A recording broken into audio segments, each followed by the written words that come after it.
మహిమోన్నతుడైన దేవునికి స్తోత్రము కలుగునుగాక. లూకా సువార్త 10వ అధ్యాయం 19వ వచనం.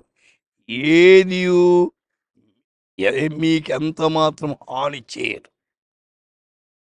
Nothing shall hurt you. తుమ్ కుచ్ హాని నా హోగి. ఇలారా, లోకములో కీడు చేసేవారు చాలా మంది ఉన్నారు. మొదటి కీడు చేసేవాడు సైతాను. కాబట్టి కీడు చేసే వారి మీద ఆనుకోవద్దు. మేలు చేసే దేవుని మీద ఆనుకో. దేవుడు మేలు చేస్తాడు. ఆయన మీద ఆనుకో. ఆది కాండం 26:29. మేము నిన్ను ముట్టక నీకు మేలే తప్ప మరి ఏమి చేయక నిన్ను సమాధానంగా పంపివేసి శత్రువు సహా మనకు మేలు చేస్తాడు. ఎందుకు? దేవుని మీద మనం ఆనుకున్నాం కాబట్టి. కీర్తన 15:4 అతడు ప్రమాణము చేయగా నష్టము కలిగిన మాట తప్పడు. ఎవరైతే యెహోవా యందు భయభక్తులు కలిగి ఉంటారో వారు దేవుని మాట మీద ఉండాలి.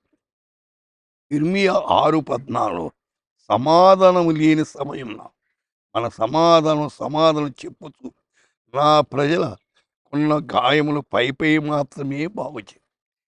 పై భక్తి వద్దు, పై పొద్దుంది.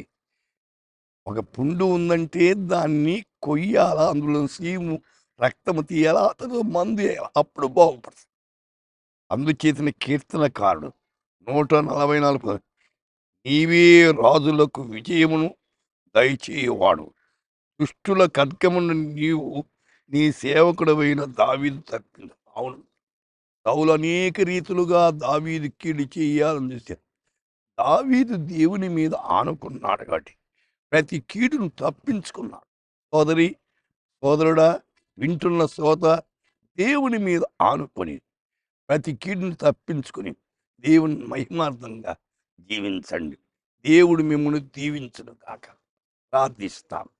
ప్రభువా, మా శ్రోతలు చుట్టూ మీ కాపుదల ఏ కీడు లేకుండా ఈ దినమంతా కాపాడమని ఆదరించి బలపరచమని యేసు నామమున ప్రార్థిస్తున్నాము తండ్రి. ఆమేన్.